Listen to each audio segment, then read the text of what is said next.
నవ్య అండి. నేను మల్కాపురం నుంచి వస్తున్నాను. ఇక్కడ మాకు చాలా న్యూస్ ఛానల్స్లో చూస్తున్నాం స్కోరింగ్. స్పెషల్ అగ్రికల్చర్ జోన్ అనేది పెట్టాలని చెప్పి ప్రతిపాదన ఉందని చెప్పి చూస్తున్నాం. మేము ఎట్టి పరిస్థితుల్లో ఊరుకోమండి. మేము రాజధాని కోసం ప్రభుత్వానికి భూములు ఇచ్చాం. అంతేగాని మీరు అగ్రికల్చర్ జోన్ పెడతారా, గేమ్ జోన్ పెడతారా అనేది మాకు అనవసరం. మేము రాజధానికి ఇచ్చాం కాబట్టి మాకు చెప్పిన దాన్ని బట్టి రాజధాని అభివృద్ధి చేయాలి. మాకు అదే ప్రకారం మాకు ప్లాట్లు ఇవ్వాలి. అంతేగాని అగ్రికల్చర్ జోన్ పెట్టడం ఏంటండి? మేము అగ్రికల్చర్ జోన్ పెట్టుకుంటారని ఇవ్వలేదు కదా. మేము ఎలా కనిపిస్తున్నాము? ఆయన పెద్దిరెడ్డి గారు అంటున్నారు 10% మందికి కూడా అవసరం ఉండదు రాజధానితో. 2014లో అసెంబ్లీలో చెప్పలేక నిద్రపోయారా? అప్పుడు తెలియలేదా? అప్పుడే చెప్పొచ్చుగా రాజధాని అంత ఇది ఉండదు, అంత భూములు వద్దని చెప్పొచ్చుగా. మీరు జగన్ చెప్తుంటే అప్పుడు నిద్రపోయి ఇప్పుడు మేల్కొన్నారా? ఎలా కనిపిస్తున్నామండి?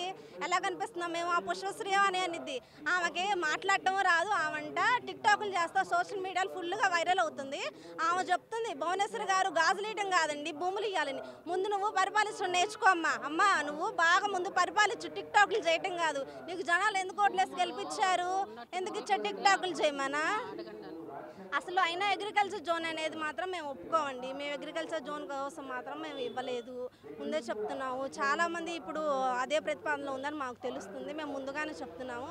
తర్వాత రైతులు గొడవ చేశారు, రైతులు ఇది చేశారు అని చెప్పి చెప్పొద్దండి. మాకు మాత్రం అగ్రికల్చర్ జోన్ వద్దు, మాకు అమరావతి రాజధానిగా కావాలి. మాకు మాస్టర్ ప్లాన్లో ఎలా అయితే ఇచ్చారో అలా అభివృద్ధి చేసి ఇస్తేనే మేము తీసుకుంటామండి.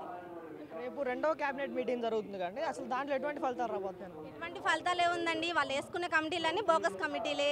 వాళ్ళ ఫ్రెండ్స్తోనో వాళ్ళ చుట్టాలతోనో వేయించుకుంటున్నారు. ఆ జయన్ రావు గారు మా దగ్గరకు రాలేదు, ఈ బీసీసీ వాళ్ళు మా దగ్గరకు రావట్లేదు. ఇప్పుడు హై పవర్ కమిటీ అంటున్నారే, హై పవర్ కమిటీలు ఎవరున్నారండి? అందరూ వైసీపీ నాయకులు. ఆ బొత్స కొడాలని వాళ్ళు ఉన్నారు. వాళ్ళు ఏ రోజైనా రాజధానికి అనుకూలంగా ఏ రోజైనా మాట్లాడారా? ఏ రోజు మాట్లాడలేదు. మాకు తెలుసు అవేవి మాకు అనుకూలంగా అనేవి రావు. మేము అసలు ఆ కమిటీలు నమ్ము. అవన్నీ బోగస్ కమిటీలు, బోగస్ క్యాబినెట్ మీటింగ్లు. వాళ్ళు అనుకున్నారు, వాళ్ళు అనుకున్నది చేయాలని, ఏదో జనాలు మభ్యపెట్టడానికి, జనాలు చల్లారిపోతారు ఈలోపు అనుకోవడానికి వీళ్ళు చేస్తున్నారు తప్ప అవన్నీ బోగస్ అండి. మేమైతే మాత్రం ఎట్టి పరిస్థితుల్లో ఒప్పుకోము. రాజధాని అనేది ఇక్కడే ఉండాలి. ఇప్పుడున్న స్థానిక ప్రజాప్రతినిధులు అయినటువంటి ఆర్కే గారు కానీ, ఉండవల్లి శ్రీదేవి గారు కానీ రాజధాని వికేంద్రీకరణ జరిగిన రైతులకు న్యాయం చేస్తూ ఉన్నారు. ఎటువంటి న్యాయం జరిగిందంటారు? మాకు భూములు తీసుకుందే రాజధాని గురించి కదండి. ఇప్పుడు రాజధాని వేరే దగ్గర పెట్టి మాకు అభివృద్ధి చేస్తూ ఉంటే మాకెందుకు? మీరు ఇదే మాట ఆ రోజు చెప్తే మేము భూములు ఇచ్చేవాళ్ళం కాదు కదా. అసలు ఎందుకు తీసుకున్నారు చెప్తున్నారు. వాళ్ళు ఇంతమంది ఇన్ని రోజుల నుంచి 16వ రోజు ఈరోజు చేస్తుంటే వచ్చి మీ ప్రాబ్లం ఏంటమ్మా, మీకు అసలు ఏం కావాలి, జగన్ గారు ఇలా అనుకుంటున్నారు, మేము ఇట్లా అంటున్నాం, మీకు అసలు ఏం కావాలి, మీ బాధ ఏంటని ఒక్కళ్ళని అడిగారండి? అక్కడ కూర్చొని పెయిడ్ ఆర్టిస్ట్ అని వాగుతుంది ఆవిడ అను ఆయన. ఓట్లు అడిగే రోజు తెలియదా? వాళ్ళు పెయిడ్ ఆర్టిస్టులో మా ఊళ్ళలో ఈరోజు రండి, అందరం ఆధార్ కార్డులు తీసుకొని కూర్చున్నాం ఇక్కడ, రండి ఆధార్ కార్డులు చూపిస్తాం, పెయిడ్ ఆర్టిస్టులో రైతులో తెలిసిద్ది. నియోజకవర్గ ప్రతినిధి అయినటువంటి ఆర్కే గారు ప్రతిపక్ష హోదాలో ఉన్నప్పుడు రాజధాని తరలింపుకు నేను ఒప్పుకోను, దానికి ఎంతకైనా ముందుకు వస్తాను అని చెప్పిన ఆర్కే గారు ఇప్పుడు ఎందుకని దీనిపై ఎందుకని స్పందించట్లేదు అనుకోండి? వాళ్ళందరికీ అండి, ఆ ఎమ్మెల్యేలకు కానీ ఆర్కే గారికి కానీ శ్రీదేవి గారికి వాళ్ళ పదవులు కావాలండి. జనాలు ఏమైపోయినా వాళ్ళకి అనవసరం. వాళ్ళకి పదవులు కావాలి, వాళ్ళు కోట్లు సంపాదించుకోవాలి. ఇక్కడ మేము రోడ్డుని పడ్డా, మేము చచ్చిపోయినా వాళ్ళకి అనవసరం. ఆ రోజు నేను రాజధాని తరలించడానికి ఊరుకోనని చెప్పిన ఆయనకి ఈరోజు నోరు ఎలా వస్తుంది? వైజాగ్ రాజధాని అని చెప్పడానికి నోరు ఎలా వస్తుంది? వాళ్ళిద్దరికి మేము గట్టిగా అడుగుతున్నాం. ఇదే జగన్మోహన్ రెడ్డి గారు ప్రతిపక్ష హోదాలో ఉండి ఒప్పుకోవడానికి ఇప్పుడు అధికార పక్షంలోకి వచ్చాక కేంద్రీకరణ చేయాలనే ఆలోచనకి అసలు ఈ ఆలోచనలు ఎందుకు వస్తున్నాయి అనుకోవచ్చు? అధికార మదం అండి. అధికార మదం నిజంగా చెప్పాలంటే కాదు.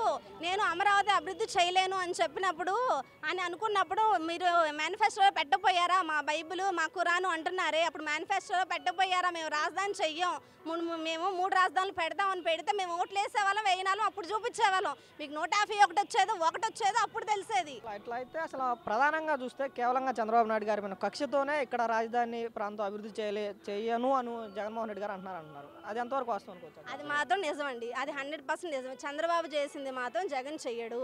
మీకు ఇష్టం లేకపోతే, మీకు పర్సనల్ ఏమన్నా కక్షలు ఉంటే మీరు తేల్చుకోవాలి. అంతేగాని రైతులు ఏం పాపం చేశారండి? రైతులు ఏం పాపం చేశారు? ఈరోజు మేమందరం రోడ్డు మీద కూర్చొని ఇంత బాధపడుతుంటే ఒక్కొక్క మినిస్టర్ వాడిష్టం వచ్చినట్టు వాడు వాగుతున్నాడు. అంత పిచ్చిగా ఉందా? కడుపుకి అన్నమే తింటున్నారు కదా, గడ్డేమీ తినట్లేదు కదా. ఇదే జగన్మోహన్ రెడ్డి గారు ఎన్నికల ప్రచారంలో ఉన్నప్పుడు నేను ఎటువంటి కులం చూడను, మతం చూడను, రాజకీయం చేయను అని ఆయన ఎన్నికల ప్రచారంలో పదే చెప్పారు. మరి అప్పుడు ఆయన ఇచ్చిన వాగ్దానానికి ఇప్పుడు చేస్తున్న పరిపాలనకి మీకు ఎలా ఉంటుంది? ఆయన మా అందరి మీద అండి ప్రతీకారం తీర్చుకుంటున్నాడండి. మా అందరి మీద చెప్పాలంటే కులం చూడను అన్నాడు కానీ ఆయన చూసేదే కులం. మెయిన్ ఆయన సామాజిక వర్గం తప్ప ఏ సామాజిక వర్గాలలో బాగుపడటం ఆయనకి ఇష్టం ఉండదు. మెయిన్ కమ్మ సామాజిక వర్గం చెప్తున్నారు. ఇది అసలు కమ్మ సామాజిక వర్గమే కాదు, ఇది ఎస్సీ కాన్స్టిట్యున్సీ. ఇందులో 75% ఎస్సీలు, ఎస్టీలు, బీసీలు ఉన్నారు. అది తెలుసుకొని మాట్లాడమని చెప్పండి ఆయన ముందు మీరు. మరి అసలు ఆయన ఇచ్చిన వాగ్దానానికి ఎంతవరకు న్యాయం చేస్తున్నారండి? ఆయన అసలు 0% కూడా న్యాయం చేయట్లేదు. 0% కూడా ఆయన ఇచ్చిన దానికి న్యాయం చేయట్లేదు. ఏదైనా పెడతాడు, నేను పెట్టలేదు అంటాడు, అంటాడు నేను అనలేదు అంటాడు. ఏదైనా ఇప్పుడు ప్రతిదీ ఎలా అయినా నేను చెప్పానంటాడు, మా మీడియా తప్పేసింది అంటాడు. ఎంతవరకు నిజమండి? ఇదే పార్టీ ప్రతినిధి అని అంటే పేర్ని నాని గారు ఉండొచ్చేమో అన్నాం కానీ పెడతామని అనట్లేదు అంటున్నాం. అసలు దీనిపై మీరేమంటారు? పేరు నాని గారు ఉండొచ్చేమో పెడతామనుకోవట్లేదని చెప్తాడు, బొత్స గడ మార్చేస్తామని చెప్తారు. విజయసాయి రెడ్డి వచ్చేమో ఏమి లేదు మీరు స్వాగతాలు పలికేయండి ఇక వచ్చేసింది మనకి అని చెప్పి చెప్తాడు. ఒక్కొక్కరు ఒక్కో మాట మాట్లాడుతున్నారు. అసలు అయినా ఇక్కడ అని చెప్పి డిక్లేర్ చేసిన తర్వాత మీకు మార్చాల్సిన పరిస్థితి ఎందుకు వచ్చింది? మేము గట్టిగా అడుగుతున్నాం, మీరు ఎందుకు మార్చాలి? మేము కట్టలేమని చెప్పేవాళ్ళు మీకు ఎలక్షన్ ముందు తెలియదా కట్టలేమని? మేము కట్టలేమని ముందే చెప్పొచ్చుగా, మీకు ఎలక్షన్ ముందు తెలుసుగా ఇదే రాజధాని డెవలప్ చేయాలని. అప్పుడు అసెంబ్లీలో ఎందుకు ఒప్పుకున్నారు? అసలు ఈ రాజధాని వికేంద్రీకరణ అనేది కేవలంగా విజయసాయి రెడ్డి గారి యొక్క ఆస్తుల పెంపొందించుకోవడానికే జరుగుతుంది అంటున్నారు. ఇది ఎంతవరకు వాస్తవం? అది వాస్తవేనండి. విజయసాయి రెడ్డి గారికి కానీ విజయసాయి రెడ్డి గారి మేనల్లుడికి కానీ అక్కడ అరవిందో ఫార్మా అనే కంపెనీ తరఫున 1000 ఎకరాల భూములని అని చెప్పి అందరికీ తెలిసిన విషయమే. అది కాక ఈ 6 నెలల్లో వాళ్ళు విపరీతంగా భూములు కొన్నారని చెప్పి లిస్ట్ ఉంది. ప్లస్ అదే కాకుండా అండి వాళ్ళు తెలివిగా కొన్నవి కొని మిగిలిన తెలియకుండా అగ్రిమెంట్లు చేయించుకుంటున్నారంటండి. రిజిస్ట్రేషన్ చేస్తే గవర్నమెంట్ దొరికిపోతారు కదా, అందుకని అగ్రిమెంట్లు చేయించుకుంటున్నారంట. అవన్నీ మాకు తెలుస్తూనే ఉన్నాయండి. టైం వచ్చినప్పుడు అన్నీ బయట పెడతాం. రైతులే కదా అనుకుంటారు, రైతులకు అన్నీ తెలుసు. సరే, ఇప్పుడున్నటువంటి వైఎస్ఆర్సీపీ పార్టీలో జగన్మోహన్ రెడ్డి గారి మాట ప్రతినిధులు వింటున్నారా, ప్రతినిధుల మాట జగన్మోహన్ రెడ్డి గారు వింటున్నారా? జగన్మోహన్ రెడ్డి గారు మొండోడండి. ఆయన ఏది చెప్తే అది 150 ఎమ్మెల్యేలు వింటారు. ఎందుకంటే వాళ్ళకి పదవులు కావాలి కదా, వాళ్ళు కోట్లు వెనకేసుకోవాలి కదా. అందుకని ఆయన ఏం చెప్తే అది వింటారు. వాళ్ళకి ప్రజలు ముఖ్యం కాదు, వాళ్ళకి డబ్బులు ముఖ్యం, వాళ్ళకి పదవులు ముఖ్యం అంతే. చివరిగా మీరేం అడగాలనుకుంటున్నారు? మాకు రాజధాని అనేది ఇక్కడే ఉండాలి, అభివృద్ధి వికేంద్రీకరణ చేసుకోండి, మేము ఎట్టి పరిస్థితుల్లో అడ్డు చెప్పము, కానీ మాకు రాజధాని ఇక్కడే ఉండాలి. ఎస్ఈజెడ్ స్పెషల్ అగ్రికల్చర్ జోన్ అనేది కూడా మేము ఒప్పుకోము. మాకు రాజధాని మాకు ఏ మాస్టర్ ప్లాన్ ప్రకారం చూపించి భూములు తీసుకున్నారో అదే మాస్టర్ ప్లాన్ ప్రకారం మాకు డెవలప్ చేయాలి.